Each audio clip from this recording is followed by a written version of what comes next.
Vamos lá? Vamos para a nossa nova entrevista, porque o tempo ruge. Já está acabando o nosso Foi, tempo. E é uma entrevista super bacana. Exatamente. Que é um jornalista cinéfilo dos mais competentes, o Rafael Spaca. Tive o prazer de fazer uma matéria sobre o livro dele para um portal que eu escrevo. E é isso, queria que o Rafael contasse um pouco sobre como foi a realização desse livro, O Cinema dos Trapalhões, e como foi estar, inclusive, com o Dedé Santana e com o Renato Aragão. Bom, boa tarde, obrigado pelo convite. O livro ele nasceu de um espanto, né, porque a minha ideia com esse levantamento que eu fiz a respeito dos Trapalhões era fazer a minha tese de mestrado, que eu ainda vou fazer, né? Só que ela foi abruptamente interrompida com a ideia do Kenji Sakamoto, editor da editora Sim. Laços, que ao saber desse levantamento que eu fiz a respeito dos Trapalhões, pediu com urgência que ele fosse lançado em livro, já que os Trapalhões, para espanto geral, não tem nenhum livro a respeito do cinema dos Trapalhões, né? Os Trapalhões chegaram a ter 6 das 10 maiores bilheterias do cinema brasileiro, fizeram mais de 2 dezenas de filmes, e porque estamos no Brasil, não tem um livro a respeito deles. E aí ele falou, vamos lançar isso em livro. Então ele é em formato de entrevistas, porque eu não tive tempo de transformar isso numa narrativa mais tradicional, né, já que tinha essa urgência de lançar esse livro dos Trapalhões. E a emoção de encontrar com o Dedé e o Renato Aragão foi um momento mágico assim da minha vida, porque são 2 dos meus heróis de infância, né? Você idealiza aquilo, né? Aqueles caras, e quando você encontra com eles é uma emoção muito, muito grande, mas é lógico, o senso de jornalista e radialista não permite que essas emoções sejam afloradas no momento da entrevista. Sim. Né? E pelo Renato eu fui, inclusive, recebido na casa dele, lá na Barra da Tijuca, e foi um momento incrível quando eu vi ele assim pela primeira vez, presencialmente. Então foi um momento muito bacana da minha vida. Talvez as pessoas que estão nos ouvindo, que são mais jovens, não saibam que a nossa geração acompanhava os filmes de Didi, Dedé, Mussum e Zacarias todas as férias de janeiro, dezembro, janeiro e julho. Era indispensável ver o filme dos Trapalhões, várias vezes seguidas, inclusive. Eram os nossos blockbusters. É o que a gente conhece assim na prática, né? Falam que o Brasil não tem uma indústria de cinema, mas os Trapalhões transformaram os seus filmes em uma indústria de cinema, né? Porque se você lançar 2 filmes por ano, tendo programa, shows no circo, disco, enfim, uma série de coisas, de certa forma uma indústria, né? Então eles transformaram esse cinema em um modelo de indústria de cinema no Brasil. Agora, dos seus favoritos desses filmes dos Trapalhões, quais são os seus favoritos? Eu acho que quase que o da maioria, assim. O Saltimbancos Trapalhões, por unir o popular e o erudito, né, com Chico Buarque, né? Casou foi um casamento assim perfeito, né? Os Trapalhões nas Minas do Rei Salomão, muito que bom. também é um filme, a Vera Seta fantástica como a bruxa, o Wilson Grey como assistente dela, né, o grande Wilson Grey. E também Os Trapalhões e o Rei do Futebol, que é um filme que eu gosto muito, porque é difícil você fazer um filme de futebol, né? Casar. Futebol é uma coisa muito difícil de tão difícil quanto eu comentei a semana passada, fazer um gol de cabeça você cobrando o escanteio. Como o Didi fez. Melhor filme de todos. Melhor Trapalhões de todos os tempos. Então esses 3 são os que eu assim elenco como os meus 3 favoritos.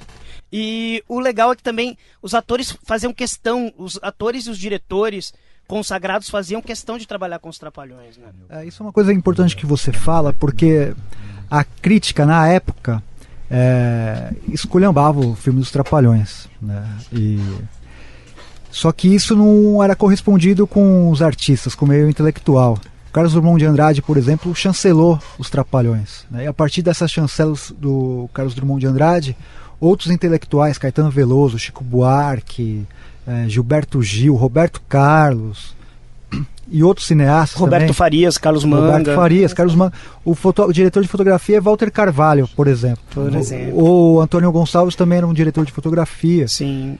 Regina Duarte, Doc né? Comparato, Wilson Grey, Maurício do Vale, grande ator. Sim. Enfim, todos esses caras enxergavam nos Trapalhões um cinema de verdade, um cinema para a família e que tinha assim a sua validade, né? Ao contrário do que os críticos e intelectuais, principalmente os acadêmicos naquela época, acreditavam, né? Sim, quer dizer, era um cinema para massa, né? Era um cinema extremamente popular, numa época em que se tinha cinema na rua, o que também fazia total diferença. Quer dizer, a gente tinha bilheterias muito mais relevantes para o cinema brasileiro do que se tem hoje. Sem dúvida, sem dúvida. Mas você acha que, de certo modo, os Trapalhões... A gente está num momento do cinema brasileiro que o humor volta a ser a grande tônica. Você acha que os Trapalhões influenciaram, de certo modo, esses novos humoristas? Fábio Porchat, o pessoal do... Porchat é ótimo. O pessoal do Fábio CQC, Porchat, o pessoal da Porta dos Fundos, Adnet, do Vivier, Manoel. você acha, o Dani Calabresa. Você acha que os Trapalhões influenciaram de algum modo essa nova geração? Eu acredito que sim, né? Porque é difícil alguém passar incólume com os Trapalhões ali, né? Acho que é uma das referências de composição desses caras todos. Agora, em relação a essas comédias que você cita, que estão no cinema hoje, né, essas neo-chanchadas ou neo-porno-chanchadas, principalmente da Globo Filmes, isso não tem laço nenhum com os Trapalhões, né? É uma coisa completamente diferente. Até porque antes dos Trapalhões e depois dos Trapalhões, tirando Tainá, que conseguiu fazer 3 filmes, mas ninguém fez filme para o público infantil, para a família, né? Sim. No sentido mais amplo.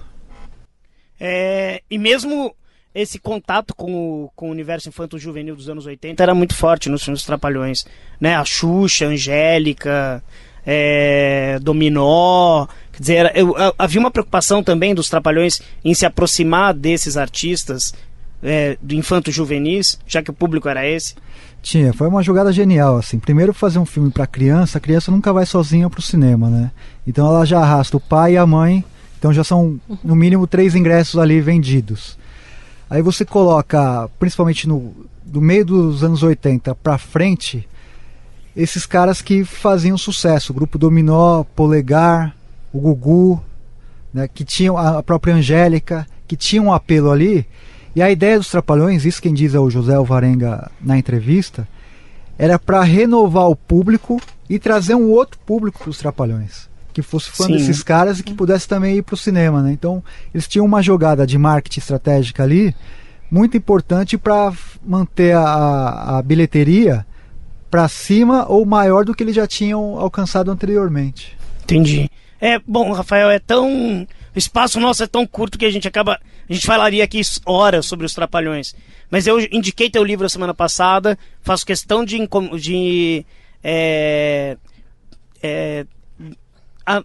agora escapou a palavra, mas de indicar para os alunos que estão ouvindo o nosso programa.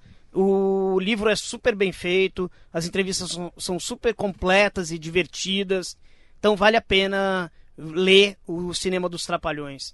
Mesmo que você não tenha a menor ideia do que é o Cinema dos Trapalhões, é bom para você descobrir o quanto isso foi importante para a história do cinema brasileiro. E o aluno, ele vai atrás do livro, ele encontra na livraria, ele compra pelo site, ele compra como?